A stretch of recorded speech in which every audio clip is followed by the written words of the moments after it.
अस्सलामुअलैकुम man, welcome back. आप देख रहे हैं zero to AI pro with Zaib Malik और आज का हमारा टॉपिक है C N N kernels and filter.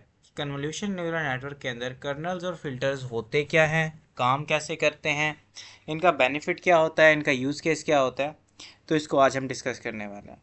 सबसे पहली बात कि कर्नल और फिल्टर होते क्या हैं।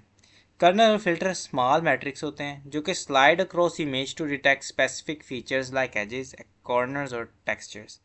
ये पूरी इमेज के ऊपर से फिरते हैं और उसमें से स्पेशल फीचर जिस तरह के एजेस हैं, कॉर्नर्स हैं, उन सबको डिटेक्ट करते हैं। तो अब इस एग्जांपल को देखें। यहाँ पर हमारा कर्नल जो है हमारी इमेज पर से फिर के हमें एक आउटपुट जनरेट कर रहा है जो कि उस इमेज से ज़्यादा शार्प है। ये कर्नल है 0 -1 0 -1 5 -1 0 -1 0। कर्नल हमेशा बैलेंस्ड होगा। कर्नल्स को हम पूरी इमेज पे फिराएंगे और इसको मल्टीप्लाई करते जाएंगे इसके रिस्पेक्टिव नंबर के साथ। आप देख सकते हैं जैसे कि इस केस के अंदर अगर हम 7 और 6 को मल्टीप्लाई करते हैं कर्नल के साथ तो हमारा जो रिस्पेक्टिव रिजल्ट आएगा वो हम यहाँ पे लिखते जाएंगे। एक कर्नल जब एक दफ़ा फिरता है इमेज पे तो वो कोई एक वैल्यू जनरेट करता है जो कि उन तमाम वैल्यूज़ की मल्टीप्लिकेटिवली प्रोडक्ट और सम होते पीओएस होती है और उसको उस बॉक्स के अंदर हम फिट कर देते हैं। फिर इसी तरीके से हम सेकंड वैल्यूज़ निकालते हैं और ये प्रोसेस रिपीट होता जाता है यहाँ तक कि पूरी की पूरी इमेज के ऊपर हम फिर न लें। कर्नल इस तरह समझें कि एक मैग्नीफाइंग ग्लास की तरह है जो कि स्पॉट करता है, हाईलाइट करता है स्पेसिफिक थिंग्स को किसी भी इमेज के अंदर। किसी भी इमेज के अंदर लाइंस को डिटेक्ट करेगा, कोई कर्नल क्या काम करता है, कोई कर्नल उसको ब्लर कर देता है, कोई कर्नल उसके अंदर से कॉर्नर्स डिटेक्ट करता है, कोई कर्नल उसके अंदर से कर्व्स डिटेक्ट करता है। तो इसी तरीके से जिस तरह के सी एन एन इन्हीं कर्नल्स के पैटर्न को सीख के उस पर ख़ुद को ट्रेन करता है और उसी से रिजल्ट देता है। कर्नल किस तरह काम करते हैं। कर्नल इंडिविजुअल पिक्सल को देखने की बजाय नेबरहुड पिक्सल्स को टुगेदर देखते हैं। जिस तरह के आप यहाँ पे देख रहे थे कि उसने 7 6 5 6 4 मतलब ये नेबरिंग पिक्सल्स को भी देखा है और फिर उनकी वैल्यूज़ को मल्टीप्लाई करके उनका सम लेके एक जगह पे रखा है। तो यानी कि जो इर्द गिर्द का मीनिंगफुल पैटर्न डाटा है उसको ये याद कर लेते हैं। यानी कि किसी एरिया के अंदर स्ट्रॉन्ग एज कर्व है तो उस एरिया को बता देंगे और उसकी जो बाउंड्री है ये ब्लरी है, इसके बारे में भी कर्नल्स बता सकते हैं। एज डिटेक्शन का हमारे पास सिंपल 3x3 कर्नल होता है। इसमें -1 -1 -1 पहली रो होगी, सेकंड के अंदर -1 8 और -1 होगा, थर्ड के अंदर फिर सारे की सारी -1 होगी। इस तरह के जो कर्नल्स होते हैं ये हमारे पास एज डिटेक्ट करते हैं। इन कर्नल्स के अंदर जो सेंटर वैल्यू होती है वो कोई बड़ी पॉजिटिव वैल्यू होती है, एक माउंटेन की तरह बना रहे होते हैं और इर्द गिर्द जो वैल्यूज़ होती हैं वो -1 होती हैं कि उन सब की सम करने के बाद यानी जितनी भी वैल्यूज़ हैं इस मैट्रिक्स में उन सबको सम करेंगे तो हमारे पास जवाब हमेशा ज़ीरो आएगा। यानी कि एज डिटेक्शन के कर्नल्स हमेशा बैलेंस होते हैं, यानी कि हर कर्नल भी बैलेंस होता है। आप देख सकते हैं स्ट्राइड किसे कहते हैं। स्ट्राइड असल में मूवमेंट है बड़ी। जब कर्नल एक पिक्सल मूव करता है एक टाइम पे किसी एक डिटेल्ड स्कैन के लिए तो वो एक स्ट्राइड कहलाता है। इसी तरह जब 2 पिक्सल जंप करके वो मूव करता है, फास्टर होता है, स्मॉलर आउटपुट के लिए होता है तो वो 2 स्ट्राइड होगा। सिमिलरली जितना बड़ा स्ट्राइड होगा उतनी जल्दी कोई इमेज कवर होगी, लेकिन वो उतनी लेस कॉम्प्लेक्स और लेस ट्रेंड होगी, उतनी लेस डाटा एक्सट्रैक्ट करेगी। इस केस के अंदर जो आप विजुअलाइजेशन देख रहे हैं इस टाइम ये सिंगल स्ट्राइड को रिप्रेजेंट कर रहा है कि एक टाइम में एक जगह एक पिक्सल आगे जंप करके आगे जा रही है स्कैनिंग के लिए हमारा करना। ओके, अब पैडिंग क्या होती है। पैडिंग आप इस तरह समझें कि जो हमारे पास आउटपुट जो है वो स्मॉलर हो जाए इनपुट से, तो उस चीज़ को बचाने के लिए अगर हमने इनपुट और आउटपुट का सेम साइज़ रखना है तो हम पैडिंग का इस्तेमाल करते हैं। सेम पैडिंग होती है इसमें और डिफरेंट टाइप की पैडिंग होती है, सिमेट्रिक पैडिंग भी होती है, लेकिन हम यहाँ पे सिर्फ और सिर्फ सेम पैडिंग को डिटेक्ट करेंगे। सेम पैडिंग के अंदर हम जो एजिस के अराउंड ज़ीरो लगा देते हैं सेम साइज़ के अंदर और इसका ये फ़ायदा होता है कि पूरी फ़ोटो के गिर्द हमारे पास ज़ीरोज़ लग गए हैं। यानी जितने एरिया को हमने स्कैन करना है उसमें से कोई एरिया ज़ाया नहीं जाएगा, उन्हें कोई वैल्यू असाइन कर दी जाएगी और हमारा CNN पूरी तरह फिरेगा और आउटपुट का साइज़ इनपुट के साइज़ के बराबर होगा। इससे समझें कि ये किसी फ़ोटो के अराउंड फ्रेम करने की, जैसे कि जो ओरिजिनल डायमेंशन को प्रिजर्व करके रखता है एक फ्रेम, वही प्रोसेस है। डायलेशन क्या होता है। Dilation spreading out of kernel को कहा जाता है।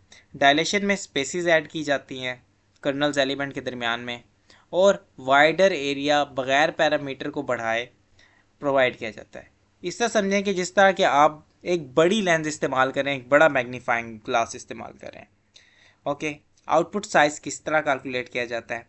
इनपुट साइज़ जो हमारे पास है उसको माइनस करेंगे कर्नल के साइज़ से, उसके साथ 2 इंटू पैडिंग कर देंगे अगर होगी तो, डिवाइड बाय स्ट्राइड +1। इस फार्मूले से हमारी जो है आउटपुट कैलकुलेट हो जाएगी, हमारा आउटपुट साइज़ क्या होगा इमेज का, कन्वोल्यूशन का। एग्जाम्पल, यानी कि हमारे पास कोई इनपुट इमेज है 28x28 की और 3x3 का कर्नल है, स्ट्राइड 1 है, पैडिंग 1 है, तो हमारे पास आउटपुट कुछ इस तरह से होगी 28 - 3, okay, plus 2 into 1 divide by 1 + 1 is equal to 28 into 28। तो हमारी आउटपुट इमेज भी 28 इंटू 28 होगी। अगर हमारे पास स्ट्राइड 2 होता तो हमारी आउटपुट इमेज हाफ हो जाती और इसी तरह ये प्रोसेस चलता जाता। कॉमन फिल्टर टाइप हमारे पास कौन से हैं? हर एक फ़िल्टर, हर एक कर्नल एक डिफरेंट चीज़ को डिटेक्ट करता है। अब आइडेंटिटी कर्नल जो कि सिंपली जो वैल्यूज़ होंगी कन्वोल्यूशन के अंदर उसे एज इट इज़ फॉरवर्ड करेगा, तो वो ये है। उसमें एक सिंगल 1 होगा सेंटर में और इर्द गिर्द 0 से पैडिंग हुई होगी। जो एज डिटेक्शन कर्नल है वो हमारे पास सेंटर के अंदर 8 है, इर्द गिर्द -1 है सारे, ताकि ये बैलेंस हो के जब इन्हें ऐड किया जाए तो 0 रिजल्ट है। सिमिलरली शार्पन कर्नल के अंदर भी आप देख सकते हैं, ये इमेज को शार्प करता है। इसके अंदर जितने भी कॉर्नर्स हैं वहाँ पे 0 हैं, बाकी सेंटर के अंदर एक 5 वैल्यूज़ है और -1 है। अब +1 इसका रिज़ल्ट होगा, तो यानी ये कर्नल बैलेंस नहीं है। इसका मतलब है इमेज के अंदर कुछ इजाफत होगी। अगर वो बैलेंस्ड हो तो इमेज के अंदर इजाफत नहीं होती, सिर्फ उसके फीचर्स डिटेक्ट होते हैं। बॉक्स ब्लर का भी हमारे पास कर्नल है, ये कुछ इस तरह से है, 1/9 की मल्टीपल वैल्यूज़ होंगी। इस तरह गाजियन ब्लर कर्नल है आपके सामने। गाजियन कर्नल कुछ इस तरह के कर्नल होते हैं जो कि एक माउंटेन लाइक स्ट्रक्चर फॉर्म करते हैं अगर इन्हें 3D में देखा जाए तो। आई डिटेक्शन कर्नल इस तरह समझें कि ये आउटलाइन डिटेक्टर हैं, ये हाईलाइट करते हैं डिफरेंट बाउंड्रीज़ को, डिफरेंट ओरिजिन्स को किसी इमेज के अंदर। ब्लर डिटेक्टर ये स्मूथ करते हैं डिटेल को, एवरेज करते हैं नेबरिंग पिक्सल को, जैसे कि एक soft focus like thing provide करते हैं जिस तरह फोटोग्राफी में होता है। शार्पन फिल्टर इन्हेंस करते हैं एजेस को, डिटेल्स को, ये इमेज को मोर क्रिस्पियर बनाते हैं और ये ऑपोजिट होते हैं ब्लर के। ठीक है, एज डिटेक्शन फ़िल्टर हमारे सामने है, हमने देखा -1 -1 -1 -1 8 सेंटर में होगा, बाकी सारे -1 होंगे। ब्लर के अंदर 1/9 के सारे की सारी वैल्यूज़ होंगी। शार्पन के अंदर माइनस सेंटर के अंदर 5 होगा, ये एक बड़ी वैल्यू होगी जिसको, और इर्द गिर्द हमारे पास -1 होंगे। इनको ऐड करने से हमारे पास एक सिंगल रिजल्ट आएगा। अब रिस्पेक्टिव फील्ड किस जगह पे क्या न्यूरॉन को क्या दिखता है। लेयर 1 के अंदर देखा जाए तो 3x3 का पिक्सल्स है, तो ये लोकल फीचर्स एजिस को डिटेक्ट करता है। 5x5 पिक्सल के अंदर ये कॉमन एजिस कंबाइंस करते हैं एजिस को। 7x7 पिक्सल के अंदर रिकॉग्नाइज करता है ऑब्जेक्ट को। डीपर लेयर के अंदर ये लार्जर एरियाज को देखता है और कॉम्प्लेक्स पैटर्न को सीखता है। पहली लेयर्स के अंदर ये छोटी चीज़ें देखेगा, एज देखेगा, फीचर्स देखेगा, स्मॉल। अगली लेयर के अंदर जाके शेप्स देखेगा, उन शेप्स को कंबाइन करेगा, यानी कि नोज़ की शेप है, होंठ की शेप है, नाक की शेप है, और फिर उसके अगली लेयर के अंदर जाके पूरे के पूरे ऑब्जेक्ट को डिटेक्ट करेगा जिस तरह की कोई फेस वगैरह है। ओके, अब इसको करना कैसे है? सिंपल वही कन्वोल्यूशन न्यूरल नेटवर्क का फार्मूला यूज़ करना है।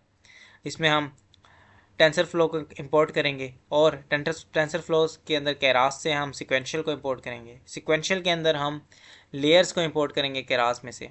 ठीक है, तो जो लेयर्स हैं इसके अंदर से कन्वोल्यूशन 2D ले लेंगे, कुछ अपनी मर्ज़ी के न्यूरॉन डिसाइड करेंगे, एक इनपुट साइज़ देंगे, स्ट्राइड्स देंगे कि कितने जंप लगाने हैं, और पैडिंग बताएंगे कि सेम पैडिंग करनी है, वैलिड पैडिंग करनी है या किस तरह करनी है। ओके, और इस प्रोसेस को रिपीट करेंगे। और अब हमारे पास डिफरेंट कर्नल साइजेस होते हैं, डिफरेंट स्ट्राइड्स होते हैं। अब नंबर ऑफ़ डिफरेंट फ़िल्टर्स, जितने ज़्यादा हमारे पास न्यूरॉन हैं उतने ज़्यादा हमारे पास फ़िल्टर होंगे, डिफरेंट फ़िल्टर्स होंगे। कर्नल साइज़ हमारे पास जो हमारा इनपुट साइज़ है उसके रिलेटेड होगा, और स्ट्राइड्स हमारे पास कितने बड़े स्टेप लेने हैं किसी कर्नल ने। पैडिंग जो हम कीप रखेंगे सेम साइज़ के लिए, वैलिड रखेंगे अगर हमने छोटा करना है। ओके, ठीक है, तो आज के लिए इतना ही, मिलते हैं अपनी नेक्स्ट वीडियो में, तब तक के लिए अल्लाह हाफिज़। चैनल को लाइक सब्सक्राइब लाजमी कीजिए।